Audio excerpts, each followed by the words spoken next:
She thought I was too old to notice, too soft to stop her. But I built this home with my own hands. Every wall, every nail, every memory carries a piece of me. So when she smiled in my face and tried to take it, I didn't yell. I didn't cry. I just watched. Because people like her always show their true selves if you give them enough time.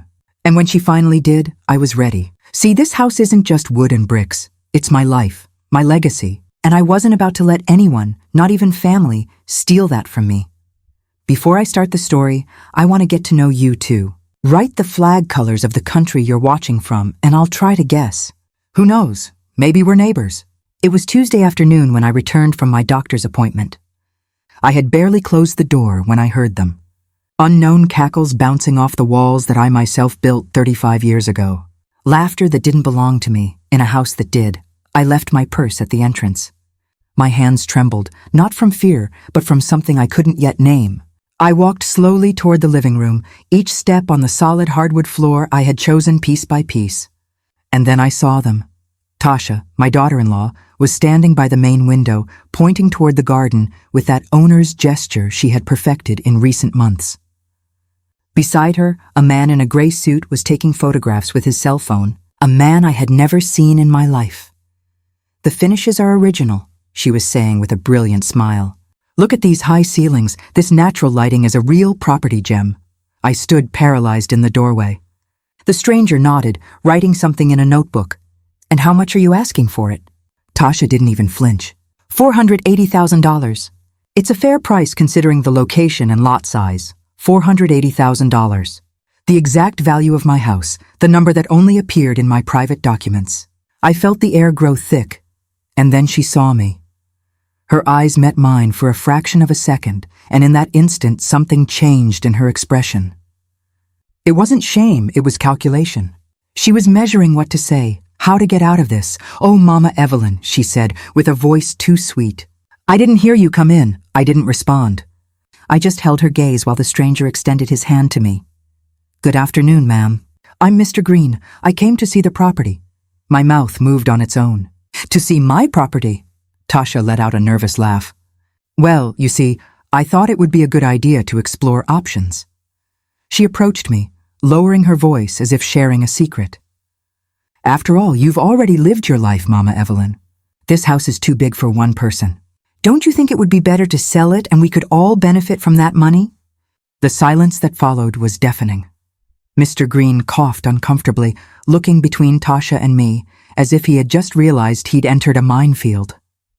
But I didn't take my eyes off her, off this woman who came to my house 2 years ago asking for shelter, who slept in my sheets, who ate from my plates, who swore in front of my son that she would love him in wealth and in poverty. Already lived your life.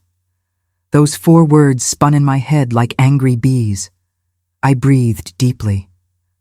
I felt the blood rise to my cheeks, not from shame, but from something more primitive, more ancient, something that had been sleeping in me for too long. When I spoke, my voice came out calm, too calm. "And you," I paused, letting each word fall like a stone in still water. "Just started to ruin yours." Tasha blinked. The smile froze on her face. "Excuse me?" I didn't repeat anything. I just turned to Mr. Green, who was already putting away his notebook with obvious haste. "Mr. Green, I'm sorry you wasted your time," I said, with icy courtesy. "This house is not for sale, never has been, and whoever told you otherwise has no rights over it." The man nodded quickly, murmuring apologies as he headed for the door. Tasha tried to stop him, but it was too late.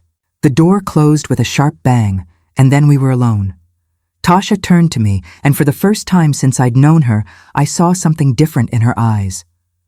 It wasn't repentance, it was barely contained fury. "How dare you humiliate me like that?" she hissed. "I was just trying to help. This house is falling apart. You can't maintain it anymore. And Marcus and you, I interrupted, live here by my generosity. You eat my food, sleep under my roof. And now I discover you're trying to sell what doesn't belong to you." She went completely pale. "I wasn't like that. I just wanted—" "What did you want, Tasha?" My voice remained calm, but each word came out sharp as a scalpel. "To take my house while I'm still breathing? To leave me with nothing because you decided I'm no longer worth it?" She didn't respond. Her lips trembled. I walked toward her, and although I'm 8 inches shorter, at that moment I felt like I was looking down at her from very high up. "This conversation isn't over," I whispered. "But I'm going to give you some advice. Pray that your husband doesn't find out about this before I decide what to do with you." I turned around and went up the stairs to my room. My legs barely held me up, but I couldn't let her see it. I couldn't let her know that inside I was falling apart. I closed the door with the lock. I sat on the edge of my bed, that same bed where I slept with my husband for 30 years, where I cared for him in his last days, where I cried his death until I had no tears left. And only then, in the silence of my own room, did I let the trembling in my hands spread through my entire body. "Already lived your life. How dare she? How dare she look at me and decide that my time was over, that I no longer deserved even the roof I built with my own hands?" I clenched my fists on my lap because there was the problem. Tasha didn't know who I was. She didn't know that this house wasn't just walls and windows. It was my work, my design, my sacrifice. And most seriously, she didn't know how far I was capable of going to protect it. But she was about to find out. Downstairs, I heard hurried footsteps, a door opening, Marcus's voice asking what had happened, Tasha's shrill voice inventing her version of events. I got up and walked to the window. From there, I could see the garden I planted with my own hands. The magnolia tree I planted when Marcus was born. The iron bench where my husband and I drank sweet tea every morning. This wasn't just my house. It was my entire life. And nobody, absolutely nobody, was going to take it from me. What makes me happiest is having you here with me in these stories. Every like or subscribe makes me feel that we're growing together. I pressed my forehead against the cold glass of the window. Tasha had just made the biggest mistake of her life, only she didn't know it yet. That night, I didn't go down for dinner. I heard the soft knocks on my door. Marcus's voice, my son, asking if I was okay, saying we needed to talk. But I didn't respond, because if I opened that door, if I saw his face, maybe I'd say things I couldn't take back. Instead, I stayed sitting in the armchair by the window, watching the garden shadows while night swallowed the colors of day. And there, in that silence, I did something I hadn't done in years. I remembered. I remembered the woman I used to be. My name is Evelyn Parker. I'm 68 years old, but there was a time when 68 seemed like a distant eternity. There was a time when I was unstoppable. I closed my eyes and saw myself at 33 years old, with black hair pulled back in a ponytail, hands stained with ink and plaster, leaning over a drawing board in a tiny office that barely had windows. It was 1990. I had just graduated as an architect in a world that still looked strangely at women with hard hats and blueprints under their arms. My husband, James, worked as an accountant at a mid-sized company. Marcus was barely 3 years old and ran barefoot through our rented house in downtown Charleston, a 2-bedroom apartment where the upstairs neighbors made so much noise it sounded like they were moving furniture at midnight. "Child," James would tell me while we drank instant coffee at dawn, "someday we're going to have our own house. One that you design, one that's just ours." I would smile, nod. But inside I thought, not someday, soon, because I wasn't one of those who waited. For 5 years, I worked 3 jobs simultaneously. I designed houses during the day for a firm where they paid me half what they paid my male colleagues. In the afternoons, I taught technical drawing at a high school. And at night, after putting Marcus to bed, I'd lock myself at the dining room table and design freelance projects for small construction companies that needed cheap and quick blueprints. James never asked me to stop. He never said, "That's enough," or rest. He took care of Marcus when I had deliveries. He made me tea when my eyes could no longer focus on the numbers. He massaged my shoulders when the weight of worries bent my back. "You're the strongest woman I know," he would whisper in my ear. And I believed him because I had to. In 1995, after 5 years of not sleeping more than 4 hours a night, of saving every dollar that came into the house, of turning down outings and parties and vacations, we finally did it. We bought the land. It wasn't big, barely a 1/4 acre on the outskirts of Charleston, in an area that was almost rural then, but it was ours. I remember the day I stepped on that piece of earth for the first time. It still smelled of recent rain. There were tall weeds and stones everywhere. James took my hand and asked me, "What do you see?" I smiled, closed my eyes, and saw everything. I saw walls rising. I saw windows letting in the morning light. I saw a garden where Marcus could play. I saw a big kitchen where we'd prepare Sunday meals. I saw a library where we'd keep the books we loved. I saw a home. "I see our life," I told him, and then I got to work. I designed every inch of this house, every angle, every window. I chose the orientation to take advantage of the morning sun in the bedrooms. I calculated the ceiling height so heat wouldn't concentrate in summer. I designed deep closets, spacious pantries, bathrooms with natural ventilation, but I didn't just design, I also built. Yes, myself, because we didn't have money to hire all the labor. So I learned. I learned to mix cement, to lay bricks, to level floors. I learned to use the drill, the sander, the hammer. My hands, which before only knew pencils and rulers, filled with calluses and scars. James worked with me every weekend. Marcus played among the sandbags, building his own castles while we raised the walls of ours. It took us 3 years. 3 years of blood, sweat, and literal tears. 3 years of nights where I fell asleep with aching hands. 3 years of getting up before dawn to check that everything was progressing well. But in 1998, we finally moved in. I remember how I felt the first night I slept in this house, lying on the floor of the master bedroom, because we still didn't have a new bed, looking at the ceiling I had planned myself, feeling the walls I had helped raise. I cried. I cried so much that James got scared. "What's wrong?" he asked, hugging me. "Nothing," I whispered. "It's just that we did it. We really did it. This house wasn't just bricks and concrete. It was living proof that when a woman decides something, the entire universe has to step aside." The years passed.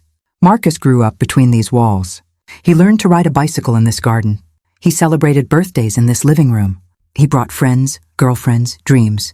James and I grew old here. We celebrated anniversaries, mourned losses, planted trees, renovated rooms. Every corner of this house held a piece of us. And then, 8 years ago, James got sick. Pancreatic cancer, stage 4. 6 months to live, the doctors said. He lived 11. 11 months where this house transformed into a hospital, into refuge, into temple. Where I transformed into nurse, into warrior, into anticipated widow. I cared for him here in our bedroom. In that bed where we had slept together for 30 years. I gave him his medicines. I bathed him when he could no longer do it himself. I read him his favorite books. I held his hand while pain tore him in two. And here he died in my arms, looking at me with those eyes that had seen me build empires from scratch. His last words were, "Take care of her. She's yours too." He wasn't talking about me. He was talking about the house, because he knew. He knew that this house was more than a place. It was my legacy, my masterpiece, my proof that Evelyn Parker had existed and had left a mark on this world. After his death, Marcus wanted me to move in with him. "Mama, this house is too big for you alone," he'd say. "Come live with us." But I refused. How was I going to abandon the only place where I could still feel James? How was I going to leave the trees we planted together, the rooms we painted, the garden where I scattered his ashes? I stayed alone, yes, but at home. And now, 27 years after finishing building it, 35 since I bought the land, someone entered my living room and decided that none of that mattered, that I had lived enough, that it was time to sell. I opened my eyes. Night had fallen completely. The city lights flickered in the distance like fallen stars. I got up from the armchair. My knees protested, but I ignored them. I walked to my closet and took out an old shoebox I kept on the highest shelf. Inside were the original blueprints of this house, yellowed, folded, stained with coffee and tears and construction dust. I unfolded them on the bed. I ran my fingers over the lines I had drawn decades ago. Every measurement, every calculation, every dream made reality. This house was worth $480,000 according to the current market. But for me, it was priceless. And if Tasha thought she could snatch it from me with false smiles and unknown buyers, she was very wrong. Because I was Evelyn Parker, the woman who built her own castle. And castles don't surrender without a battle. I folded the blueprints carefully, put them back in their box, and then did something I hadn't done since James's funeral. I knelt beside the bed and prayed. I didn't pray for patience. I didn't pray for forgiveness. I prayed for strength, because I was going to need it. The next morning I went down for breakfast as if nothing had happened. Tasha was in the kitchen preparing coffee. When she saw me enter, she tensed visibly. Her hands stopped over the coffee maker. "Good morning," I said with a neutral voice, almost friendly. She blinked, confused. "Good morning, Mama Evelyn." I didn't say anything more. I simply took out my favorite cup, the blue ceramic one that James gave me on our 10th anniversary, and waited my turn to serve myself coffee. The silence in the kitchen was so dense it could be cut with a knife. Marcus entered minutes later with that face of a man who slept badly and woke up worse. My son, my only son, 43 years old, civil engineer, with hair already thinning at the crown, and those wrinkles around his eyes that made him look older than he was. He looked at me as if expecting an explosion. But I just smiled. "Did you sleep well, son?" His bewilderment was evident. "I did, Mama, and you?" Like always. I took a sip of my coffee. "I'm going out for a few hours. I have some things to resolve." Tasha and Marcus exchanged quick glances. She seemed relieved, he cautious. I didn't give them time to ask anything else. I took my keys, my purse, and left the house without looking back. But I didn't go to resolve things. I went to remember. I drove to a small beachside cafe in Charleston, one I used to frequent with James when we needed to escape the noise of the world. I sat at a table by the window, ordered black coffee, and let my mind travel backward. 2 years. Only 2 years had passed since Marcus arrived with Tasha. It was an October afternoon. I was pruning the garden's rose bushes when I heard the doorbell. I opened the door, and there was my son with a suitcase in each hand, and an unknown woman beside him. "Mama," he said with that nervous smile he used when he knew he was about to ask me for something big. "This is Tasha, my girlfriend. Not even fiancé, just girlfriend." Tasha was 32 years old then. Marcus, 41. 9 years difference. Long, straight black hair, impeccable nails painted blood red, tight clothing that screamed brand names without really being them, and that smile. Lord. That smile that seemed practiced in front of a mirror. "Nice to meet you." "Mrs. Parker," she said with a soft voice, almost childish. "Marcus has told me so much about you." I shook her cold hand, too cold for a warm day. "The pleasure is mine." I looked at my son. "Are you coming in, or was this just a visit?" Marcus cleared his throat. "Actually, Mama, we need a favor. Of course." It turned out that Marcus had lost his job 3 months earlier. A company restructuring, they said. The last person to enter the company was the first to leave. And Tasha, according to what she told me, worked in sales but was between jobs. What an elegant way to say unemployed. "We need to stay here for a while," Marcus said without looking me in the eyes. "Just until I find something new. A couple of months, maximum, a couple of months." I should have said no. I should have asked why they weren't seeking help from her family. I should have established clear rules, limits, specific dates. But I looked at my son. This man I had raised alone after James's death, and I saw something in his eyes that scared me. Desperation. "It's fine," I said. "You can stay," Tasha smiled. A victorious smile that she tried to disguise as gratitude. "Thank you, Mama Evelyn." "You don't know how much this means to us, Mama Evelyn." She was already calling me Mama Evelyn without even being married. The first days were tolerable. Tasha showed herself to be kind, helpful. She helped with cleaning, prepared breakfast, asked if I needed anything from the grocery store. Marcus spent mornings sending resumes and doing video call interviews. In the afternoons, he went out with Tasha to explore the neighborhood, or they locked themselves in their room. I tried to give them space. After all, they were a couple. They needed privacy. But then the changes started.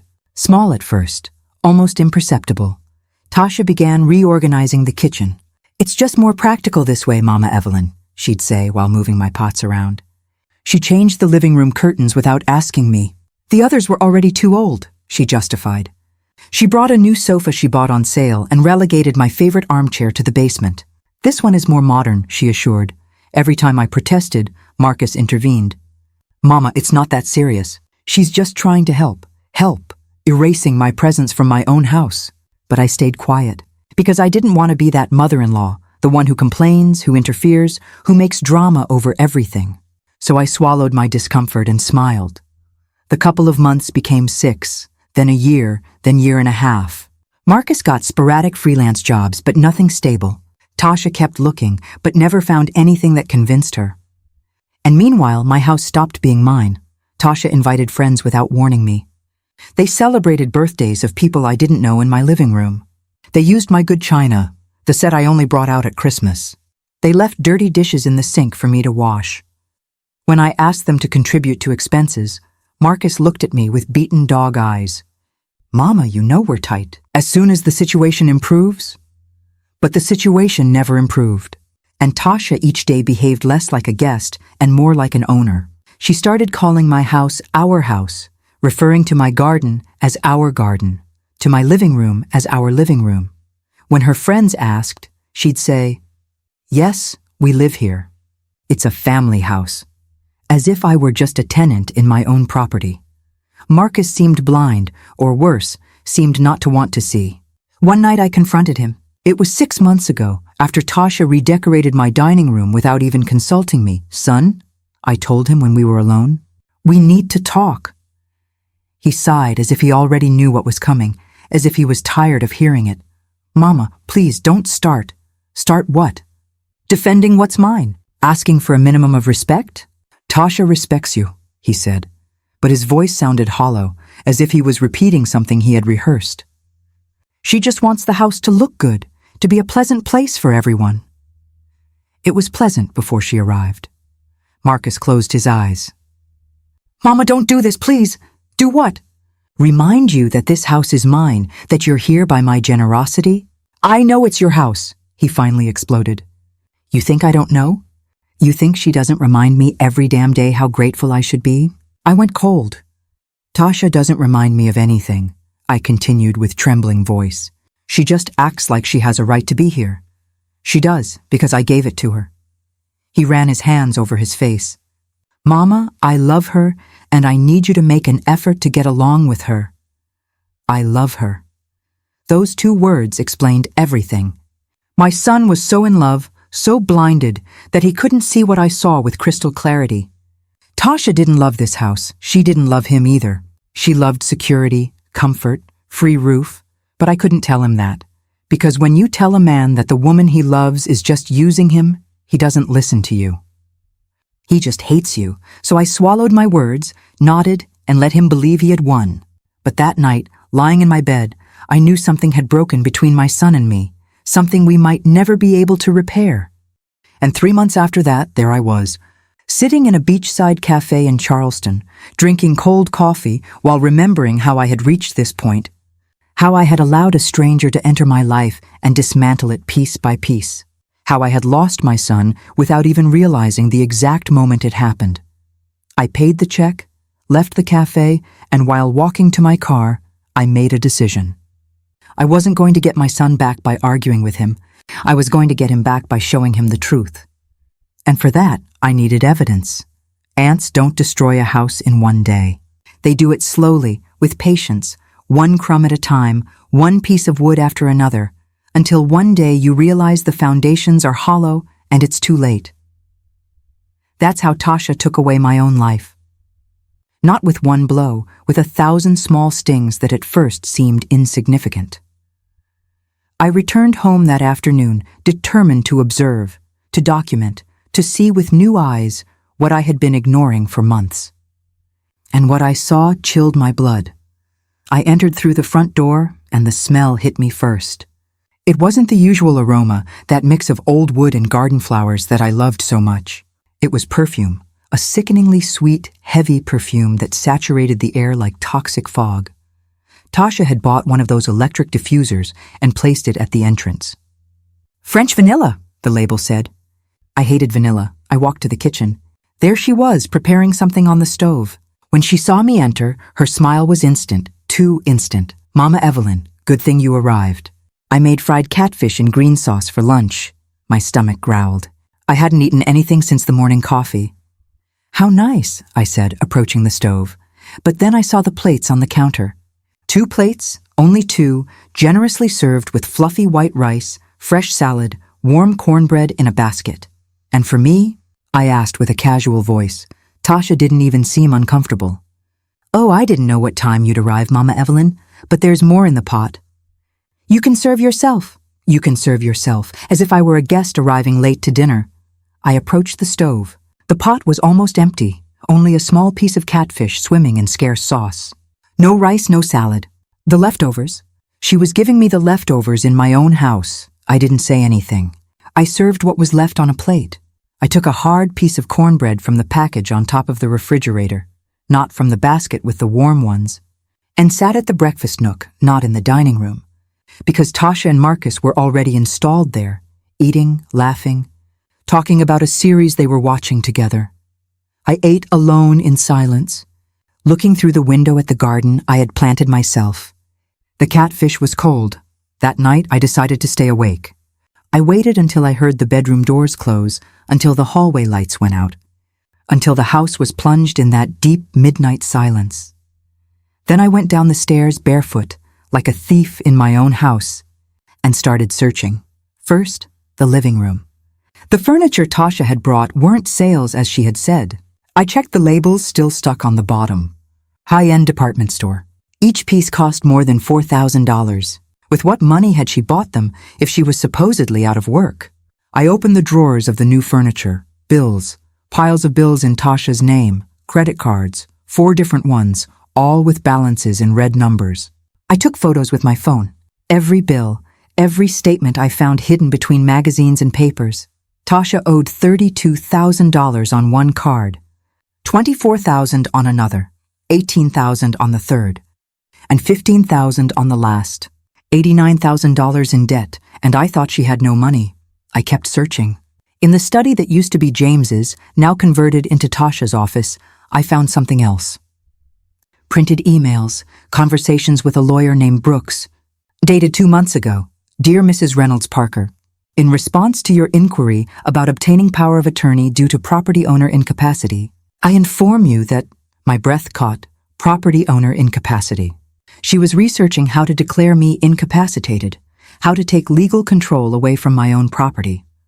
My hands shook so much I almost dropped the papers. I photographed them all, every line, every incriminating paragraph. There was more.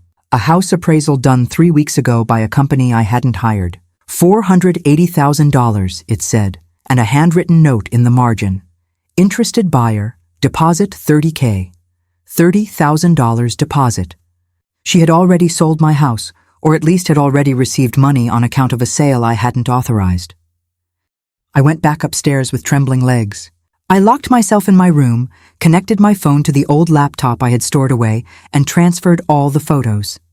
The evidence was there, clear, irrefutable, but part of me still couldn't believe it. I still wanted to think that maybe I had misunderstood, that maybe Tasha had an explanation. How naive I was. The following days were a silent nightmare. I started noticing things I had previously ignored, things I had convinced myself weren't that serious, like the way Tasha organized meetings in my house without warning me. Her friends would arrive in the afternoons, settle in the living room as if it were theirs, drink my wine, use my bathroom, leave lipstick stains on my crystal glasses. Once I protested. Tasha, I would have liked you to let me know visits were coming. She smiled with that false sweetness I already knew well. Oh, Mama Evelyn, I thought you wouldn't mind. After all, you're in your room. We're not even bothering you. In my room, as if I were an elderly woman confined to a nursing home. Or like the day I arrived from grocery shopping and found my bedroom locked from the outside. Why is my room locked? I asked with shopping bags still in my hands. Tasha came out of the kitchen, drying her hands. Oh, I was cleaning and didn't want dust from the hallway to get in. It's open now. Lie. When I entered, everything was exactly as I had left it. She hadn't cleaned anything. She had been looking for something. Documents? Probably deeds. I started keeping everything under lock and key. My passport, my important papers, the house deeds that I used to keep in the study, and then the worst began. The dinners. Tasha started cooking elaborate meals for her and Marcus. Meat cuts, fresh pasta, desserts, but for me there was always an excuse. Oh, Mama Evelyn, I thought you had already eaten. I made little because Marcus and I are on a diet. There's some leftover from lunch in the fridge. You can heat it up.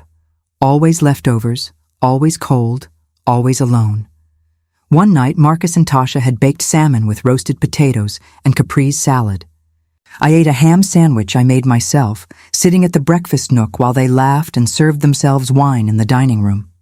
My dining room, my wine, my house, and I eating alone like a beggar. Worst of all, Marcus didn't even notice, or didn't want to notice. When their visitors came, Tasha had a perfect technique. "The house is beautiful," her friends would say.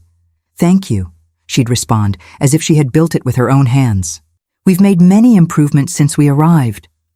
We, as if they were the owners, and if I came downstairs while they had visitors, Tasha would look at me with a tense smile. "Mama Evelyn, do you need something?" We're in the middle of a meeting, as if I were interrupting, as if I had no right to be in my own living room. One afternoon, one of her friends asked me directly, "And you're Marcus's mother?" Before I could answer, Tasha intervened with a honeyed voice. "Yes, she lives here with us. She's getting on in years and needs company, right, Mama Evelyn? Lives here with us," as if they were the owners, as if I were the one being taken in. I smiled, nodded, and went up to my room with my heart in pieces. That night, lying in my bed, looking at the ceiling I had designed myself, I felt something I hadn't felt in years. It wasn't sadness, it was rage. A deep, ancient rage that was born from some dark place in my chest and spread like fire through my veins. How had I allowed this? How had I let this woman enter my life and undo it piece by piece? How had I allowed her to treat me like garbage in my own house? But the rage wasn't just against Tasha, it was against myself. For being a coward, for staying quiet, for smiling when I should scream, for being the good mother-in-law when I should be the owner of my own life. I got up from the bed, walked to the mirror. The woman looking back at me was 68 years old. Wrinkles around her eyes, gray hair peeking through the dyed hair, hands with age spots. But she also had something else. She had the look of someone who had built empires, who had raised houses with her own hands, who had survived losses that would have destroyed others. Enough, I told my reflection. And for the first time in 2 years, I felt that the woman in the mirror believed me. There are moments in life where everything changes in 1 second. A medical diagnosis, a midnight phone call, a door that opens and reveals something you shouldn't have seen. For me, that moment came on a Tuesday morning, 3 days after finding Tasha's debts. Marcus had left early for a job interview. Tasha was still sleeping, or at least that's what I thought. I went down to the kitchen to make coffee when I saw the envelope. It was on the dining room table, manila-colored, large, with a notary's logo printed in the upper corner. Leonard Brooks Public Notary Office, Charleston, SC. The envelope was open. I should have left it there. I should have respected privacy. I should have, but it was no longer time for shoulds. I took out the documents, and what I read took the air from my lungs. It was a power of attorney form drafted in the name of Tasha Reynolds Parker, granting her broad and general powers to administer, sell, mortgage, and perform any act of ownership over the property located at 1247 Magnolia Street, Charleston. My house, my address, but the most horrifying thing wasn't that. It was the signature at the end of the document, a shaky, irregular signature that was supposedly mine, only I had never signed that paper. My hands trembled so much I almost dropped the pages. There were more documents. A letter from the notary requesting the appearance of Mrs. Evelyn Parker to ratify the granted power dated 2 weeks ago, and a handwritten response supposedly in my handwriting saying, "Due to health reasons, I cannot appear personally. I authorize my daughter-in-law Tasha Reynolds to proceed on my behalf." My handwriting, or at least an almost perfect imitation of it. I felt the walls closing in on me. Tasha wasn't just planning to sell my house. She had already falsified documents to do it legally. I photographed everything, every page, every false signature, every incriminating line. And then I found something else, a copy of my official identification, but it wasn't my current ID. It was an old one I had lost 2 years ago and reported as missing. How had she gotten it? The answer came like a blow. She had been going through my trash, my drawers, my old documents stored in basement boxes. She had been planning this for months. The sound of footsteps upstairs paralyzed me. I quickly put everything back in the envelope and left it exactly as I had found it. I went upstairs trying to walk normally, although my heart was beating so hard I thought it would burst from my chest. I needed help. Real help. That same afternoon, without telling anyone, I drove to Leonard Brooks's office. Leonard had been my partner in 3 architectural projects 20 years ago.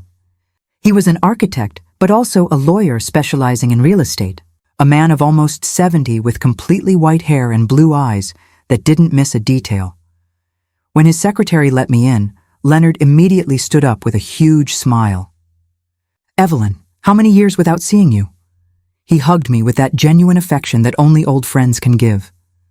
"To what do I honor this visit?"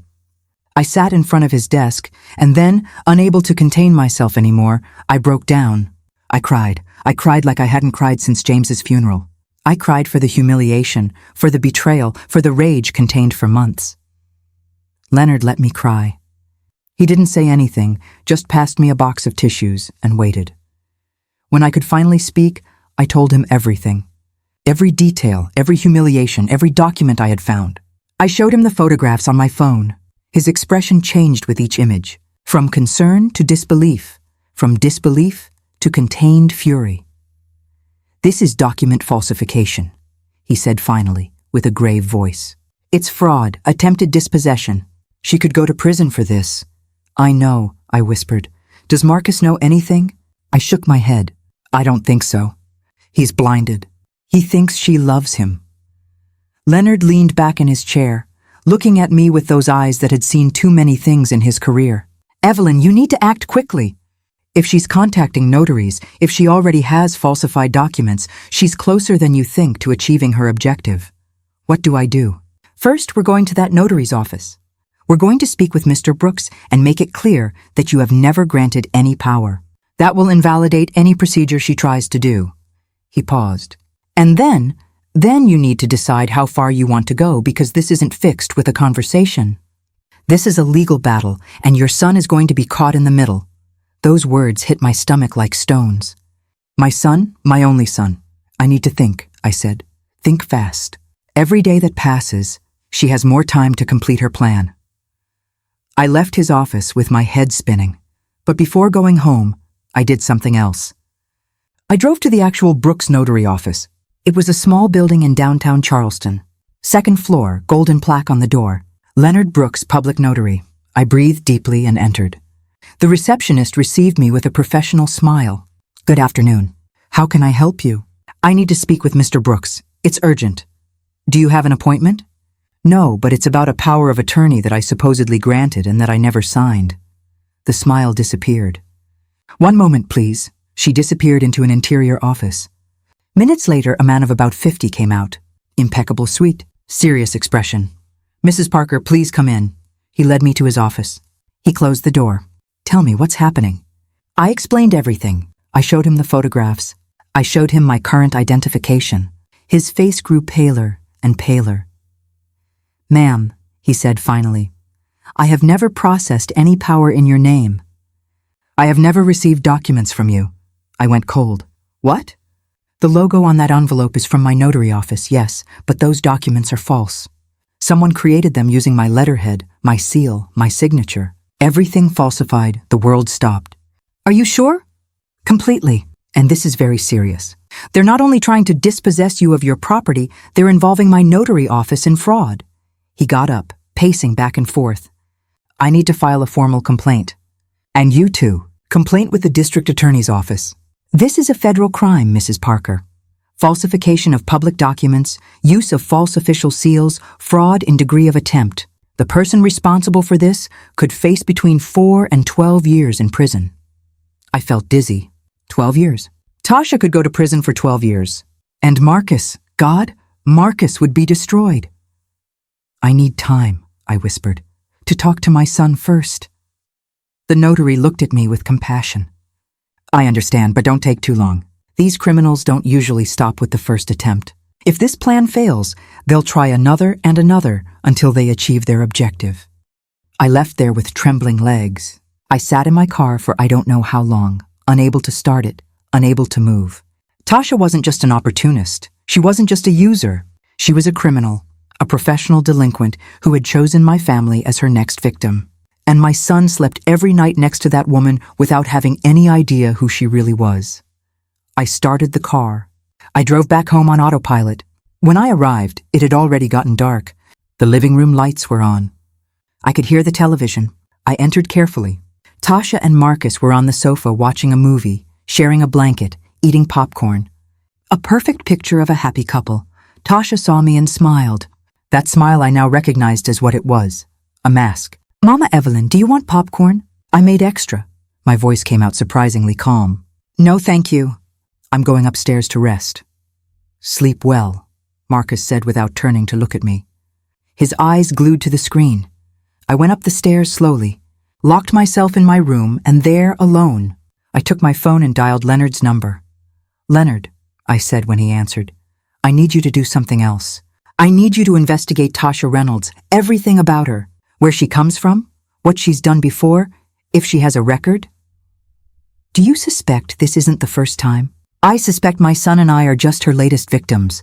There was a pause on the other side. "I'll do it. I have a contact who can help us. But, Evelyn, prepare yourself for what we might find." "I'm already prepared," I lied, because I really had no idea what I was about to discover, or how deep the abyss was that Tasha had dragged my family into. 3 days later, Leonard called me. "Evelyn, I need you to come to my office, now." His voice sounded tense, almost urgent. "Did you find something?" "Don't talk about it over the phone." "Come now." He hung up before I could respond. I told Tasha I was going to the doctor. She barely looked up from her phone. "Hope it goes well, Mama Evelyn." The trip to Leonard's office felt eternal. Every traffic light, every turn, every minute seemed to drag like molasses. When I finally arrived, Leonard was waiting for me. His expression was grave, more serious than I had ever seen him. "Sit down," he said, closing his office door. On his desk was a thick manila folder, stuffed to bursting. "My contact is a private investigator," Leonard began. I gave him Tasha Reynolds Parker's full name and asked him to check everything. Criminal background, credit history, social media, everything. He fell silent for a moment, as if deciding how to say what was coming. "Leonard, you're scaring me. You should be scared." He opened the folder. "Evelyn, Tasha Reynolds isn't who she says she is." My heart stopped. "To begin with," he continued, taking out documents, "her full name is Tasha Reynolds Parker, 34 years old, born in Atlanta. But there's something Marcus definitely doesn't know." He put a document in front of me, a marriage certificate. "Tasha is married." The world tilted. "What?" "Legally married to a man named Jerome Williams since 8 years ago. They never divorced. The marriage is still valid." I read the certificate with trembling hands. There was her name, her signature, date, March 14th, 2017. "That means," my voice broke, "that her relationship with Marcus is legally invalid. If they got married tomorrow, it would be bigamy. A crime." Leonard took out more papers. "But there's more, much more." He showed me a police report. Atlanta, Georgia, 2019. Tasha was reported by a woman named Dorothy Hayes. The accusation, fraud and dispossession. Tasha was living with Dorothy's son, convinced the family she needed help, and over 6 months tried to take over family property valued at $300,000. I felt nauseous. The complaint was withdrawn because they reached an out-of-court settlement. The family paid her $20,000 to leave and never return. Leonard moved to another document. But it didn't end there. In 2021, in Birmingham, another complaint. This time from a 60-year-old man named Robert Turner. Tasha became his girlfriend, moved into his house, and in less than a year had emptied his bank account. $40,000. More papers, more complaints, more victims. In 2022, in Memphis, an entire family. She convinced them she was a real estate agent. She took $35,000 in advance for a house that never existed. Each document was a hammer blow to my chest. "And now she's here," Leonard finished. "In your house, with your son, following the same pattern she's used for years." I couldn't breathe. Literally couldn't get air into my lungs. "Marcus," was all I could say. "Marcus is with a professional con artist. A predator who chooses vulnerable victims and bleeds them until they have nothing left."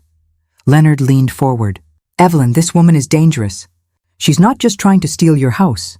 It's what she does. It's her way of life. And the husband? Jerome Williams, we tracked him down. He lives in Atlanta, works as a mechanic. When my investigator spoke with him, he told us Tasha disappeared 3 years ago without saying anything. She took money, jewelry, documents.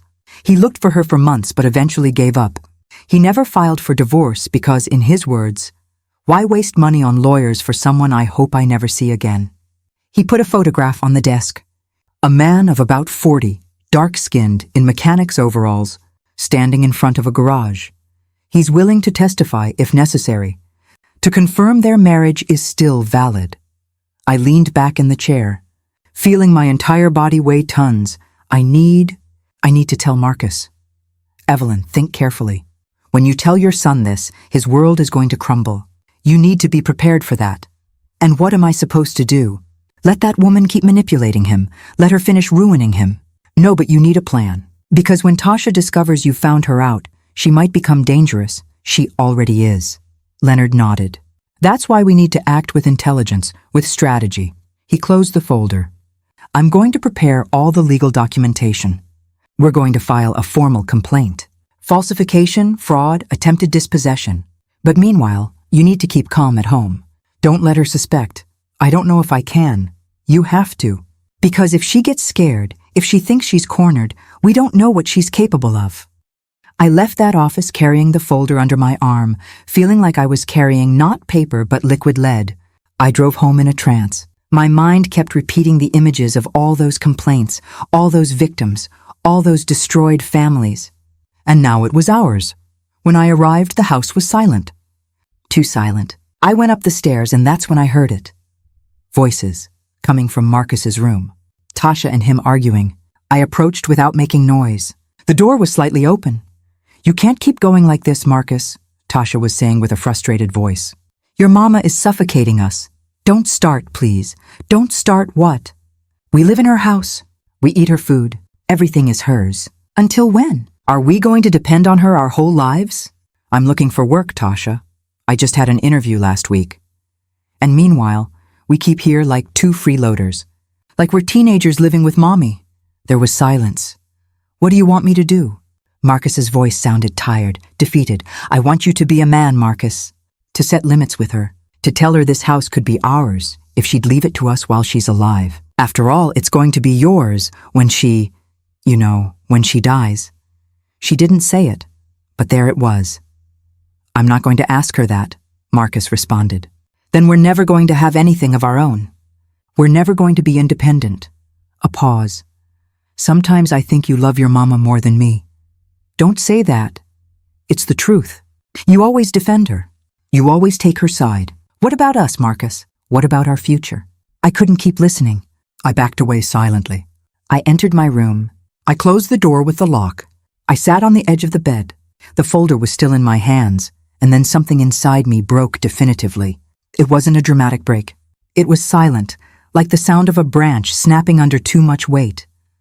For 2 years I had endured, had stayed quiet, had been understanding, had allowed them to treat me like a burden in my own house, because I didn't want to be the difficult mother-in-law, because I didn't want to lose my son.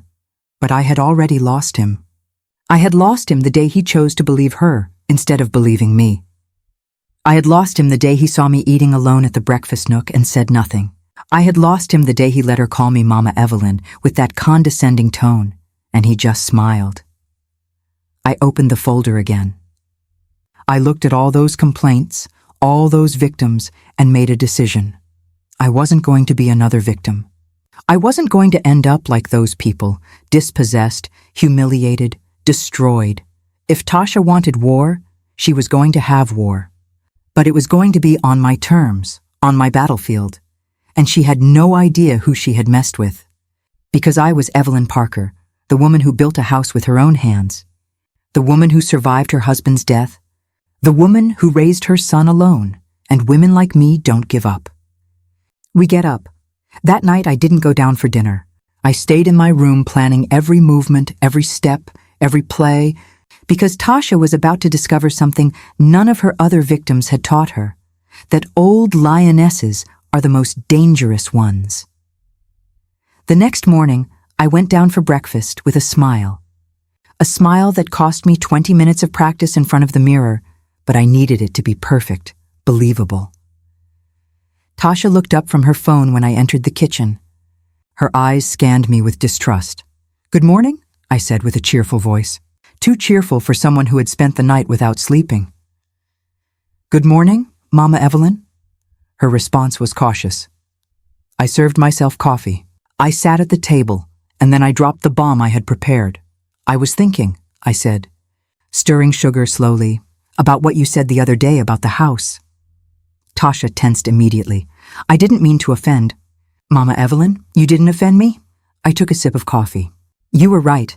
This house is very big for me alone, and you've been here 2 years now. Maybe it's time to make some changes."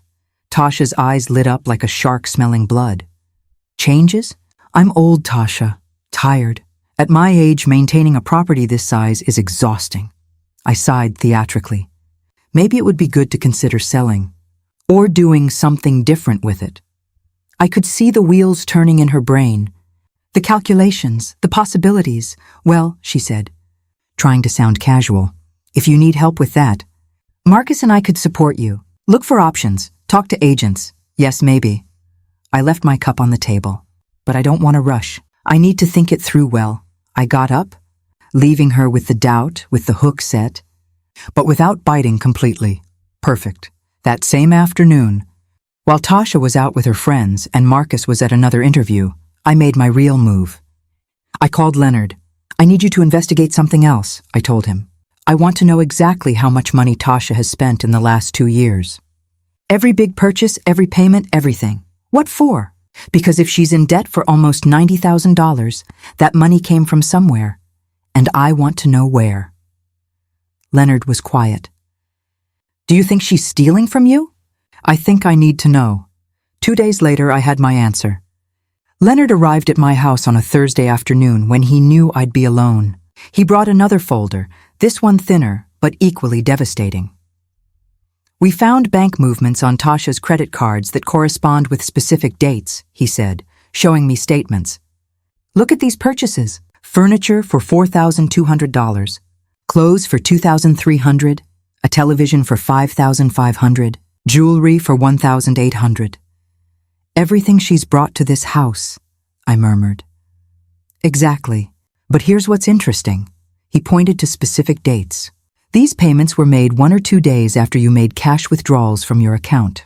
I went cold. "How do you know when I make withdrawals?" "Because my investigator spoke with your bank manager. Since it's a matter of possible fraud, he agreed to review your history, and we found a pattern. He showed me a list.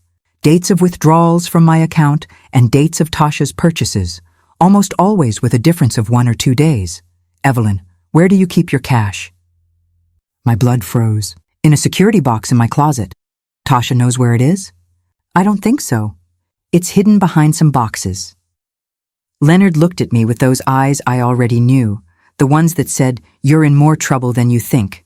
Check it now." We went up to my room together. I opened the closet, moved the boxes, took out the metal security box I had bought years ago. I opened it with a key I always carried in my purse. Inside, there should have been $15,000, life savings, money I kept for emergencies. I counted the bills with trembling hands. $7,300. $7,700 were missing. "It can't be," I whispered. I locked it. "I always lock it." Leonard lifted the security box, examined it, and then pointed to tiny marks around the lock. It was forced, probably with a pick or thin tool. "And then they locked it again so you wouldn't notice anything." I sat on the bed. My legs wouldn't hold me up. "She's stealing from me," I said out loud. "She's not only planning to sell my house, she's stealing money directly from me." "Yes, and this is enough to add theft to the accusations." Leonard sat beside me. "Evelyn, we already have evidence of everything. Document falsification, attempted fraud, theft. It's time to act." "Not yet." He looked at me, surprised. "What?" "Not yet," I repeated, feeling something inside me harden like steel. "Because if I report her now, she's going to say she didn't know anything, that it was a misunderstanding, that I gave her permission. She's going to cry, she's going to act like a victim, and Marcus is going to defend her." "Then what do you propose?" "I propose we give her more rope. Let her believe her plan is working. And when she's most confident, when she thinks she's already won, I paused. Then we closed the trap. Leonard studied me for a long moment. Are you sure? Completely. This requires you to act, to pretend, to play along with her game. I know. And that you're willing for Marcus to see things that are going to break him. That phrase hurt. But I nodded. It's the only way for him to see the truth. Leonard took out his phone. Okay, then we're going to do it right. My investigator is going to install hidden security cameras in your house. Tiny cameras in strategic places. Living room, kitchen, your bedroom. We're going to record every movement Tasha makes, every conversation, every attempt at theft or manipulation. That's legal? In your own house, recording someone who's committing crimes against you. Completely legal. And it will be irrefutable evidence. I got up. I walked to the window. From there, I could see the garden where James and I planted the magnolia tree when Marcus was born. That tree was now enormous, with branches that shaded half the garden. Do it, I said without turning around. Install the cameras. Record everything. And what are you going to do? I turned toward him. I'm going to give her the biggest gift a con artist can receive. What gift? An apparently weak victim who's about to make a huge mistake. The following days were pure acting. I became the confused elderly woman Tasha had always wanted me to be. I started forgetting things, names, dates, where I left my keys. Oh, I forget everything, I'd say with a nervous little laugh when Tasha looked at me. I saw her mentally noting each forgetfulness. I started leaving documents accidentally on my desk. Bank papers, account statements, the old will where I left everything to Marcus. One afternoon, I heard her enter my room while I was in the garden. The cameras Leonard had installed recorded everything. That night, I reviewed the recording on my laptop. There was Tasha entering my room, searching through my drawers, photographing my documents with her phone. I felt disgust, but also satisfaction, because every second of that video was evidence. I continued my performance. I started making comments about how tired I was of dealing with papers and procedures. Oh, Tasha, I told her one afternoon while she pretended to help me organize documents. Sometimes I think I should just give general powers to Marcus so he can handle everything. I'm too old for these things, her eyes shone. It's not a bad idea, Mama Evelyn. That way you can stop worrying. Yes, maybe. I left the phrase hanging in the air. That same day, the living room camera recorded a phone conversation between Tasha and someone. Yes, the old woman is giving in. Give me one more week and I'll have the powers. No, the son is useless. He does what I tell him. 480. I already told you. Yes, same plan as in Memphis, but this time it won't fail. Leonard was right. This was what she did, her modus operandi perfected over years. But there was something else I needed to know. Something that bothered me like a thorn stuck in my side. Leonard, I told him over the phone that night, I need you to investigate one more thing. Tell me, Tasha's husband, Jerome Williams. I want you to go see him personally, show him photos of Marcus. I want to know if Tasha has told him about us. Why? Because I have a hunch.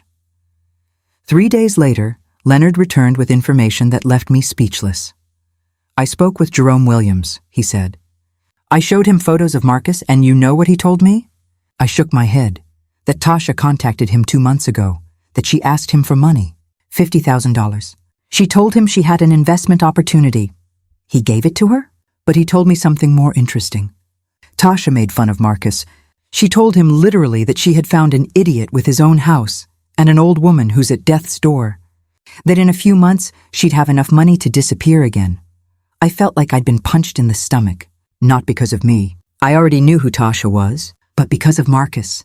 My son, the man who worked 18 hours a day sending resumes, who stayed up worried about his future, who loved that woman with every fiber of his being. He was just an idiot to her. A tool, a means to an end. Jerome is willing to testify, Leonard continued, to testify about everything Tasha told him and to confirm their marriage is still valid. Good, I said with a voice colder than it had ever sounded. Because it's almost time. Time for what? To close the trap. Thank you so much for staying with me until the end. Sharing these stories means a lot to me, but it's your presence that makes them truly special. If you know someone who needs to hear this, like and share. Let's meet again in the next one, okay?